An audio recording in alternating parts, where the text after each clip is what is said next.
Hello everyone, this is Moshe, the Electric Israeli, and thank you for joining my channel. If you're new, please subscribe and help me change the world one electric car at a time. Thank you to all my patrons and supporters and those who ordered a Tesla using my referral code. And today, I want to share with you an experiment I did with my Tesla Model 3, my 2018 long-range Tesla Model 3 that I got two and a half years ago. I has about 80,000 miles on it.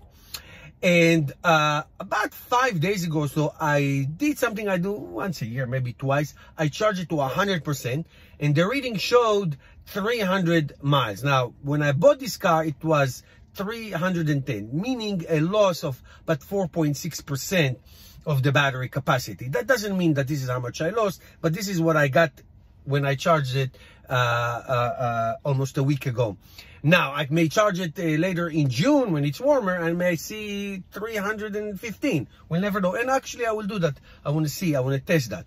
So I drove it around for a few days without charging and parked outside. Cool weather, actually. A couple of days of rain. And as you can see, I got 189.8 miles on a 48 kilowatt hour of use of the battery, 252 watt hour per mile, and a rated range left of 51 miles. So basically, if we do the calculation, I used 76%. In other words, for every 100 miles, I got 76 miles, 76%. And if I will drive this car all the way to the end, I'll get something like 221 miles. Now, as you know, if you don't know, you should know that there are some hidden miles, hidden battery, meaning you can drive it all the way to zero and you still can go 20, 30 miles more. That's the buffer that you have. You will have to, the car will drive slowly, no air conditioning or heat or anything like that. You shouldn't, don't ever try it, but just know that you have it in case of an emergency. So that doesn't sound like great numbers at all. So what happened? What is the catch?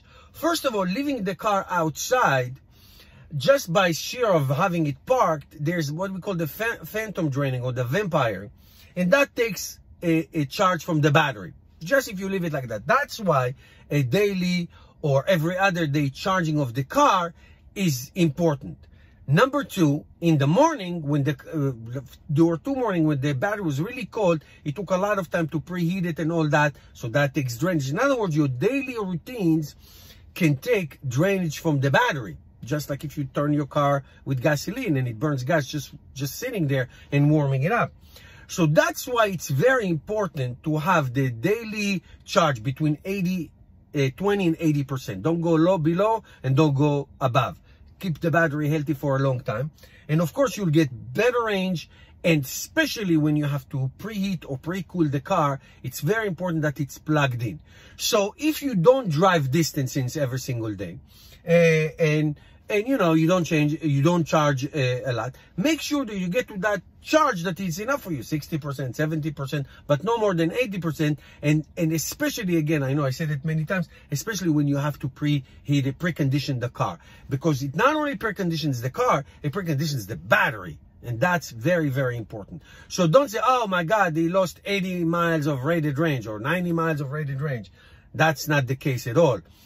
But what I want to show you is that if with wise use, you will get the most. Now, if I charge it to 100% and just drove it all the way until it dies, I will get a lot more range than I got doing this over 5 days.